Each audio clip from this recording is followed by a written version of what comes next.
વેગ આપે છે. મોદી સાહેબે ગુજરાતને ગ્લોબલ ઇન્ડસ્ટ્રીયલ મેપ પર અગ્રેસર બનાવવા વાઇબ્રન્ટ ગુજરાત ગ્લોબલ સમિટની 2003માં શરૂઆત કરાવી હતી. આજે આ સમિટ ગ્લોબલ આઈડિયાઝ એક્સચેન્જ માટેનું પ્લેટફોર્મ બની ગઈ છે. વાઇબ્રન્ટ ગુજરાત ગ્લોબલ સમિટમાંથી પ્રેરણા લઈને જુદા જુદા ઉદ્યોગ ક્ષેત્રો અને વિવિધ સમાજોએ પણ આવી સમિટની શરૂઆત કરી છે અને ઇન્ક્લુઝિવ ડેવલપમેન્ટનો અભિગમ અપનાવ્યો છે. શ્રી નરેન્દ્રભાઈ મોદીના નેતૃત્વમાં 2025નું વર્ષ ભારતના ગૌરવને ઉજાગર કરનારું રહ્યું છે. આ વર્ષે સરદાર સાહેબની જન્મ જયંતિનું 150મું વર્ષ, આદિવાસીઓના ભગવાન બિરસા મુંડાની જન્મ જયંતિનું 150મું વર્ષ અને રાષ્ટ્રગીત વંદે માતરમની રચનાનું પણ 150 વર્ષ છે.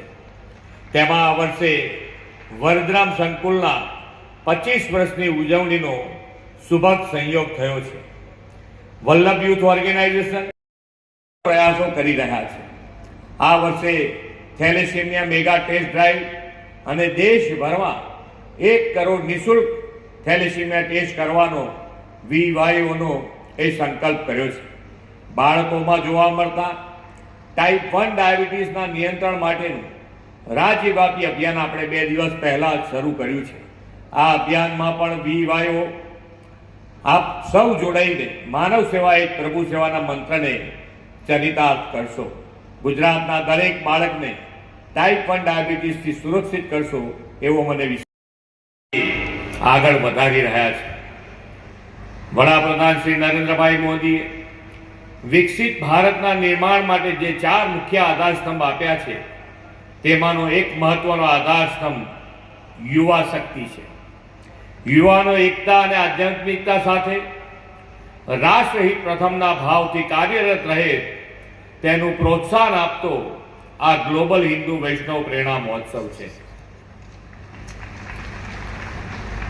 આ ગ્લોબલ હિન્દુ વૈષ્ણવ પ્રેરણા મહોત્સવમાં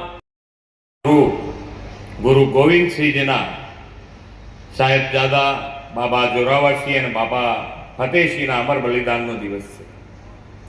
આ બાળવીરોએ નાની ઉંમરે અત્યાચારોનો ત્રાસ વેઠીને પણ પોતાના ધર્મ અને વિશ્વાસને અડગ રાખ્યો અને શહીદી વહોરી હતી. યશસ્વી વડાપ્રધાન શ્રી નરેન્દ્રભાઈ મોદીની પ્રેરણાથી આ દિવસને વીર બાળ દિવસ તરીકે ઉજવવામાં આવે છે. શ્રીમદ વલ્લભાચાર્ય મહાપ્રભુએ પણ ધર્મ પર થઈ રહેલા પ્રહારના કાલખંડમાં ભક્તિ અને ધર્મના માર્ગ પર ચાલીને આ સંસારને વલ્લભ યુથ ઓર્ગેનાઇઝેશન આયોજિત ગ્લોબલ હિન્દુ વૈષ્ણવ પ્રેરણા મહોત્સવ કાર્યક્રમમાં આપણી સૌની સાથે ઉપસ્થિત પૂજ્ય શ્રી વજરાજકુમારજી મહોદય શ્રી, આમંત્રિત સર્વે મહાનુભાવ, પ્રેસ મીડિયાના મિત્રો, સૌને મારા નમસ્કાર. જય શ્રી કૃષ્ણ. જય શ્રી કૃષ્ણ. આજે